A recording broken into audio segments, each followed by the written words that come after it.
Hola et bienvenue dans une nouvelle vidéo.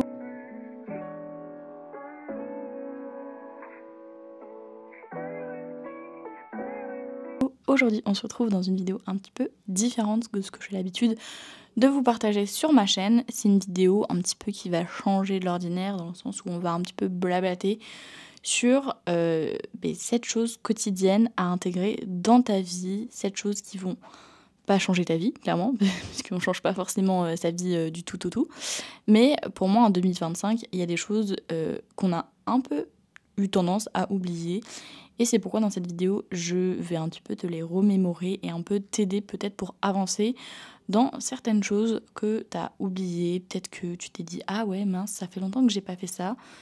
Et pour moi, c'est des choses qui sont essentielles pour que tu sois heureuse ou heureux. Après, j'en passe, hein, des fois on a des problèmes personnels et ça c'est un peu plus compliqué, mais j'avoue que en lisant ces 7 choses, je me suis remémoré des trucs, je me suis dit ça fait longtemps que j'ai pas fait ça. Avant ça, n'hésite pas à t'abonner à ma chaîne, n'hésite pas à mettre un petit like, un petit commentaire de ce que t'en as pensé, et peut-être aussi de me donner en fait tout simplement des idées pour mon avenir et mon futur, mon 2025 qui est en train de se passer. La première chose, c'est une organisation et une productivité. Tu dois avoir une routine quotidienne dans un sens, c'est-à-dire que par exemple, imaginons, tu as un chien, et tous les jours tu dois la balader à telle heure, telle minute, tu dois te programmer dans ton, par exemple dans ton journal, sur ton téléphone, peu importe, tu dois t'écrire quelque part. Ensuite, il faut que tu gères ton temps, vraiment gérer son temps, parce que le temps c'est de l'argent.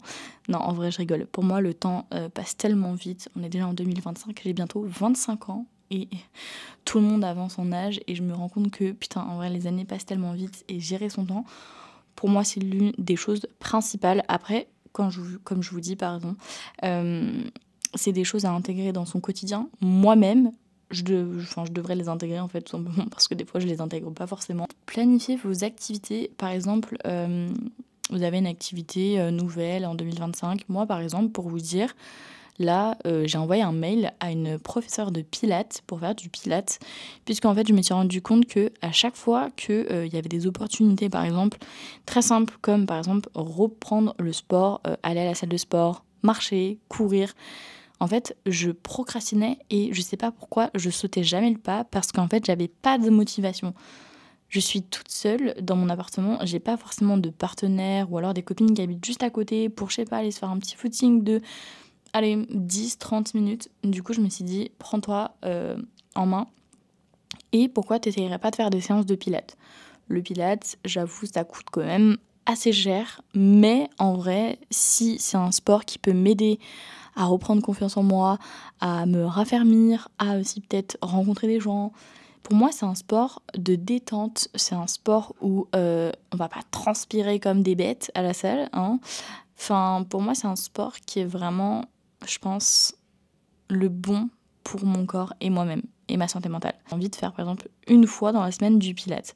Et je vais me le noter sur mon agenda ou alors je vais me mettre un pense-bête par exemple sur mon frigo qui est juste derrière. Ça, c'est super important. Deuxième chose qui est vraiment, qui est vraiment super super important, c'est le bien-être. Par exemple, ta santé physique, donc comme je viens de le dire, pratiquer une activité sportive et régulière. Alors vraiment encore une fois, les gens qui vous disent oui, mais il faut que tu fasses ci, il faut vraiment que tu t'y mettes à fond. Et par exemple, si tu oublies une fois, ça va être dramatique parce que du coup, tu vas prendre plus de temps, ton métabolisme. Les gars, franchement, il faut arrêter avec ça. On est en 2025. Faut arrêter de stresser les gens. Faut arrêter de tout le temps leur dire oui, si tu fais pas ci comme ça, t'arriveras jamais à ça, que patati patata en fait. Laissez les gens faire leur propre expérience et après, ils verront par eux-mêmes que y a certaines fois où ça l'a pas forcément fait. Mais c'est pas grave, faut arrêter de culpabiliser, vraiment. Ça m'énerve. En santé mentale, la méditation, ça peut être quelque chose de essentiel. Vraiment, la méditation, c'est un truc, en fait, c'est basique, les gars. C'est des trucs qui sont accessibles à tous.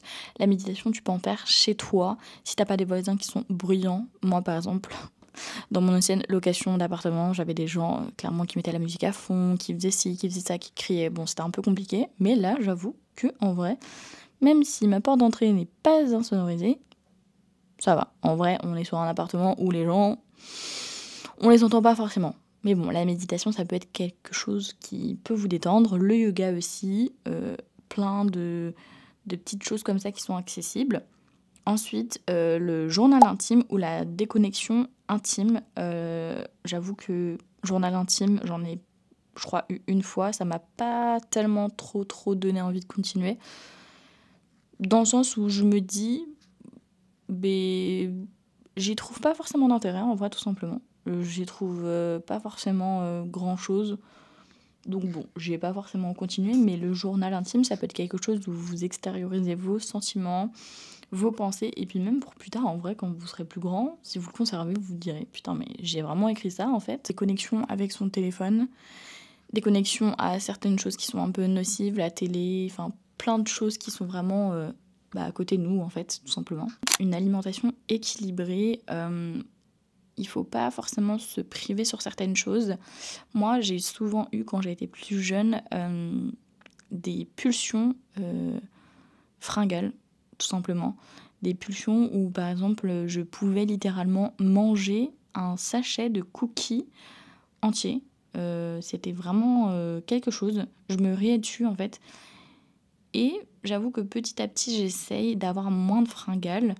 Donc, j'en ai eu hier, par exemple, et je me suis dit, j'avoue, j'aurais peut-être pas dû, mais c'est que par moment. C'est en fonction aussi de vos besoins. Si vous ressentez, par exemple, l'envie de manger tel ou tel aliment, ne vous privez pas, mais tout en faisant attention à avoir, par exemple, vos glucides, vos lipides et féculents, protéines, vraiment combinés.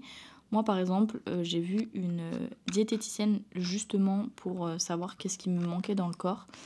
Et c'est vrai que les légumes, c'était quelque chose que j'avais complètement arrêté. Et pourtant, c'est tellement essentiel de manger des légumes. Pas forcément à chaque repas, mais si par exemple, vous ne en mangez pas le midi ou le soir, mais que vous en mangez au moins une fois, c'est l'essentiel en vrai. Franchement, c'est pas dramatique. Et j'avoue que j'ai un peu plus du mal avec tout ce qui est... tout ce qui est bananes, pommes et autres... Les aliments comme ça, c'est pas trop ma cam. La troisième chose, c'est les relations et la sociabilisation, pardon. Créer des moments avec vos proches ou vos amis. Je vous dis pas de sortir tous les soirs, tous les week-ends, de faire des bêtes de resto, des bêtes de trucs. Mais par exemple, moi pour ma part, avec mes copines, ça m'arrive des fois d'aller boire des verres. Et franchement, ça me fait trop du bien de me socialiser. Mais si par exemple je le ferais tous les jours, tous les week-ends, je sortirais en boîte et tout machin, je pense qu'à un moment donné, j'aurais vraiment ce qu'on appelle par exemple de l'insociabilisation. Non, en vrai, ça veut rien dire. Je pense qu'à un moment donné, j'en aurais trop marre de sortir et pendant plus d'un mois, j'arrêterais de parler aux gens. Ça m'est déjà arrivé auparavant parce que je pense que je faisais une overdose de sociabilité et clairement, mon cerveau n'avait pas forcément envie de sociabiliser autant. Donc ouais, c'est quand même important, c'est proche. Si vous êtes proche de votre cousine, votre mère, votre père, peu importe, je sais pas. Moi, par exemple, toute ma famille n'habite clairement pas à Toulouse. Personne n'habite dans le sud, en fait. Donc c'est un peu plus compliqué. Mais des fois, ouais, de temps en temps, ça fait quand même du bien, en vrai, de revenir aux sources, comme on dit. Trouver du temps pour soi. On est souvent dans un train-train quotidien, aller travailler, à rencontrer des gens, à voir ses collègues et tout. Mais c'est vrai que prendre du temps pour soi, moi, j'ai souvent pris du temps avec les autres, donc mes amis, et je me recentrais pas forcément sur moi-même. J'avoue qu'au tout début, quand j'étais plus jeune, le fait même d'aller, vous allez rigoler, d'aller acheter des vêtements en centre-ville toute seule, c'était clairement impossible. Il me fallait toujours quelqu'un avec moi. Jamais j'aurais fait ça. Et c'est vrai qu'au fur et à mesure des années, je me dis, mais en fait, c'est carrément mieux, des fois, d'aller toute seule. Tu mets ton petit casque, ta petite musique, tu t'es dans tes petites pensées, tu réfléchis toute seule et t'es pas forcément avec quelqu'un où tu dois te presser ou...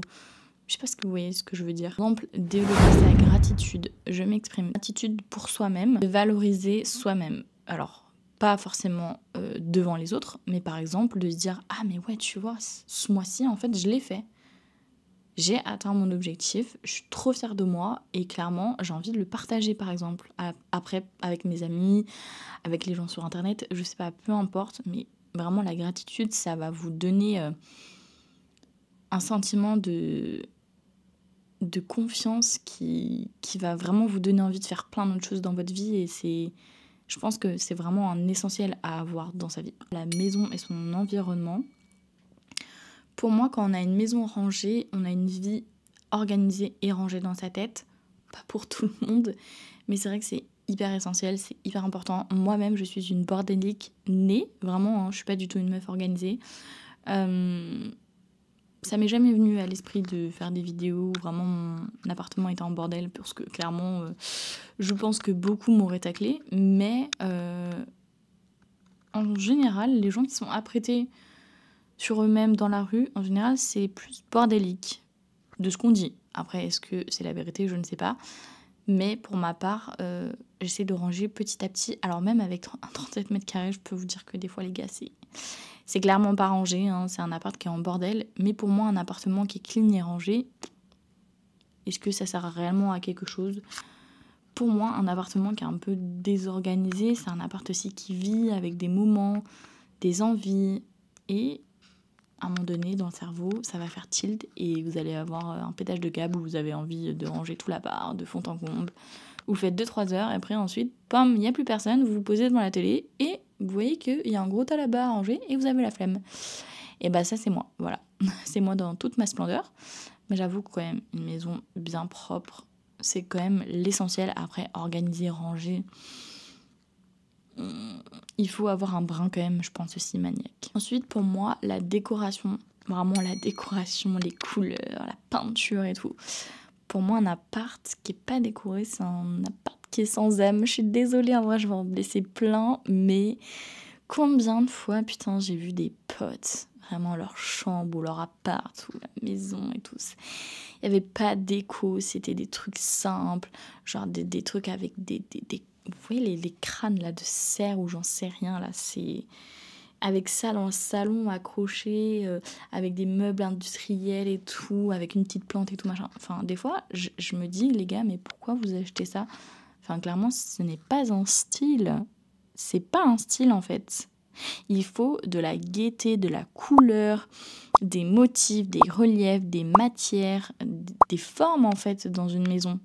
Des trucs simples, carrés, noirs, blancs, noirs, non. Enfin, je ne comprends pas en fait. Vraiment, changez et vous verrez que vous en tirez carrément mieux en fait dans votre appart. Moi par exemple, je me sens hyper bien dans mon appart. Bon, le seul truc, c'est qu'il y a encore plein de trucs à faire, il y a encore plein de trucs à mettre en place. Par exemple, là, ma planche sur laquelle je suis accroupie, avec mes bras bien sûr, je l'ai achetée hier et je ne sais même pas encore comment je vais la mettre. Mais je sais que je vais la mettre quand je ne sais pas, mais je vais la mettre bientôt.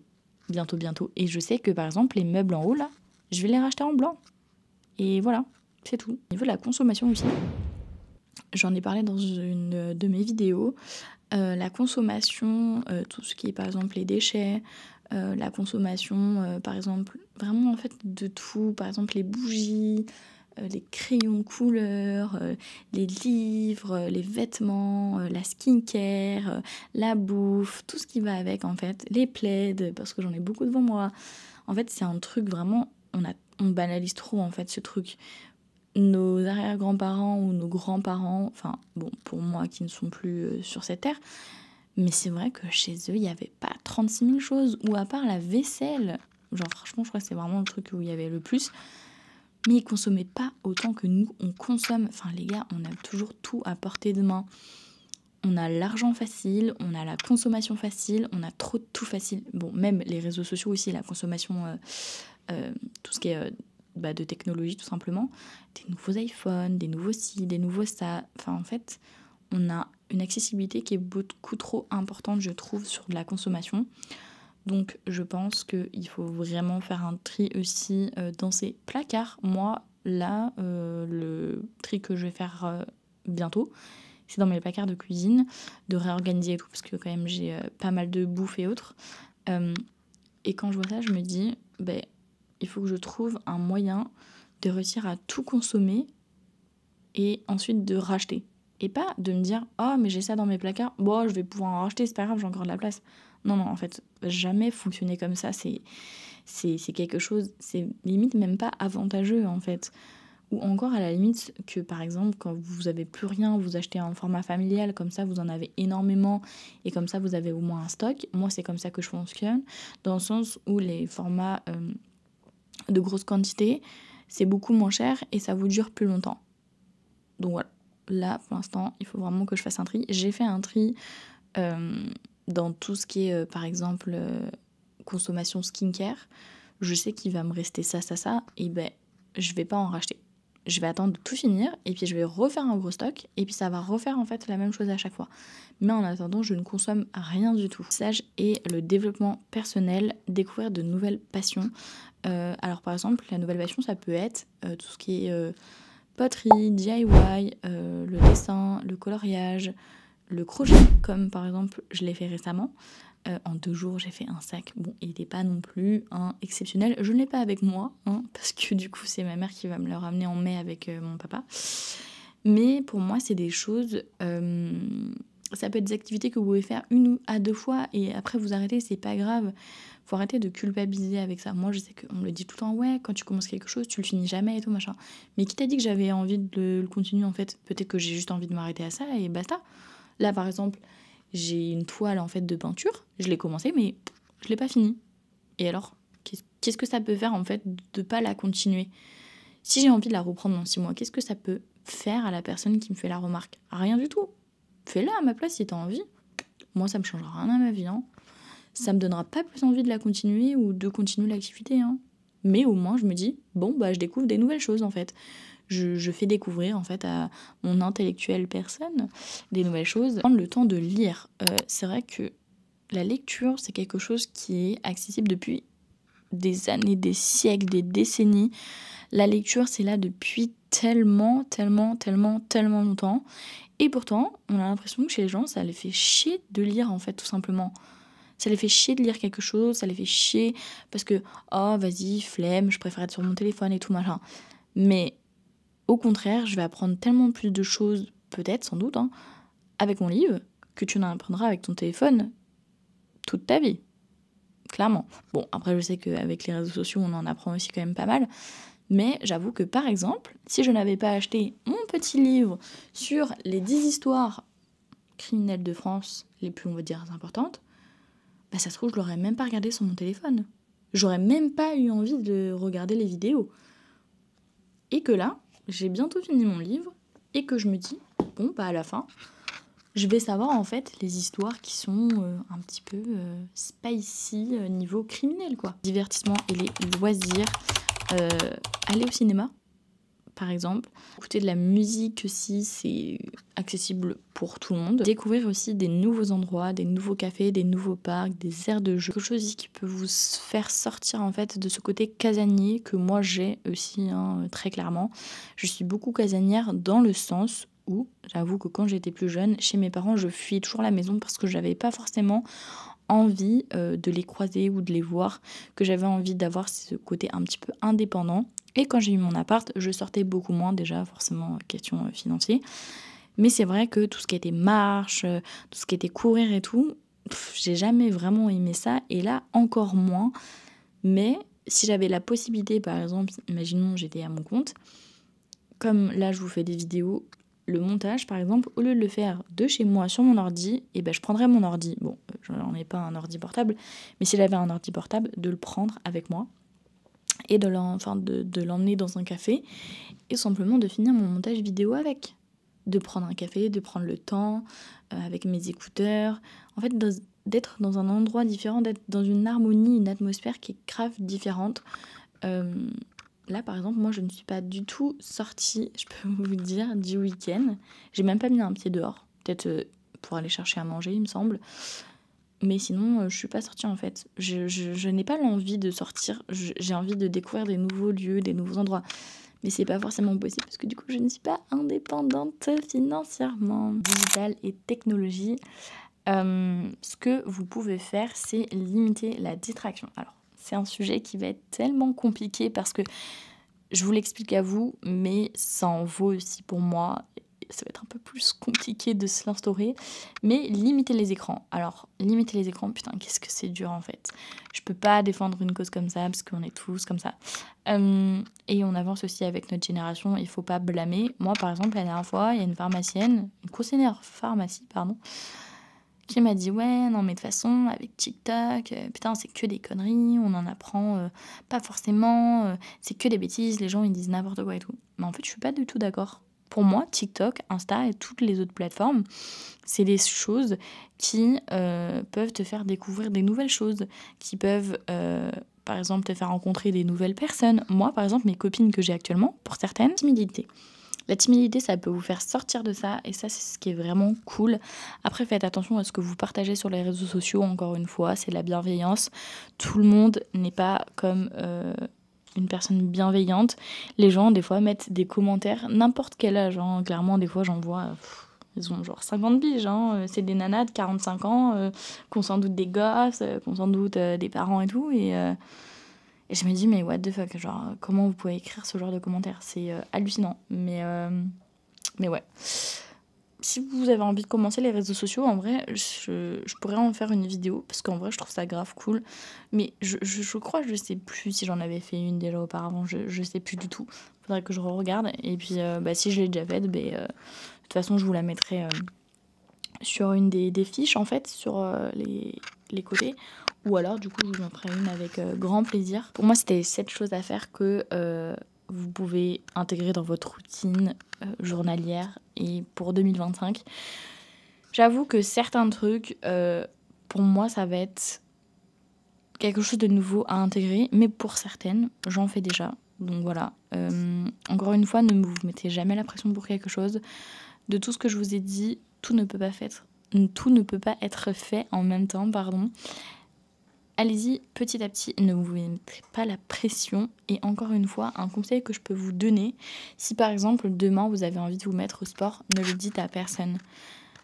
Arrêtez de trop divaguer des informations sur votre vie ou par exemple vos envies et tout, parce qu'en fait vous allez voir que même des personnes super proches essaieront toujours de soit vous nuire, soit vous donner un côté hyper négatif de la chose, soit vous dire ah ouais mais du coup tu vas faire ça l'année prochaine, ah ouais mais du coup c'est quand que tu commences, ah ouais et puis finalement en fait de votre côté depuis 2 heures vous n'aviez pas envie de le faire, enfin voilà, c'est juste le petit conseil que je peux vous donner. En tout cas j'espère que vous avez aimé cette petite vidéo et nous on se retrouve du coup pour une autre vidéo bientôt forcément. N'hésitez pas à vous abonner à ma chaîne, n'hésitez pas à mettre un petit like, un commentaire et en tout cas de la bienveillance dans cette vidéo.